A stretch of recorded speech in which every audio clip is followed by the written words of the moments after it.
Hello everyone, today I will show you how to restrict the access in Google Doc on iPhone. If you find this useful, then please leave a like and subscribe.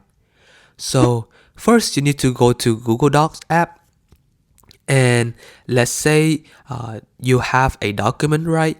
And you want to restrict the access of the people that you added. What you want to do is you want to click on the three dot at the top right. Click on Share and Export. Click on Manage Access.